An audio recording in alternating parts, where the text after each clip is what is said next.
पदयात्रा काढली होती. पदयात्रेनंतर त्यांनी एप्रिल महिन्यात 7 योजनेचा आम्ही प्रत्यक्ष पाणी पुरवठा सुरू करणार असं सांगितलं. पण त्यातलं आता बारलिंग्यातला फक्त 50% पाणी पुरवठा सुरू झाला. इतर योजनेचा पण अजूनपर्यंत पाणी पुरवठा सुरू झालेला नाही. त्याचं कारण ठेकेदाराचे पैसे निधीच प्राप्त झाला नाही.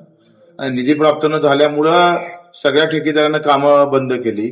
आणि असं असताना त्यांच्यावर 5-5 लाखाचा पर डे दंड सुद्धा मला वाटते वसूल करण्यात आलेला आहे.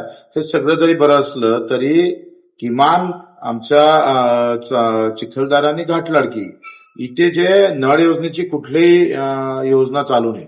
लेनमध्ये नळ योजना बोरवरून विहिरीवरून चालू आहे, पण तिथं कुठलं पाणीच नाही आहे, तिच्यानं योजना नाही. मला असं वाटतं का या सगळ्या संदर्भात सचिवांनी पुढाकार जर घेतला नाही तर आम्ही मंत्रालयात सुद्धा आंदोलन करू. कारण त्या 7 योजनेसाठी उपलब्ध निधी कुठं नाही उपलब्ध करून द्यावा. तिथल्या पावसाळ्याच्या जर कामं झाले नाही तर पुन्हा फॉरेस्टची जी परवानगी आहे ती एकाच वर्षासाठी आहे.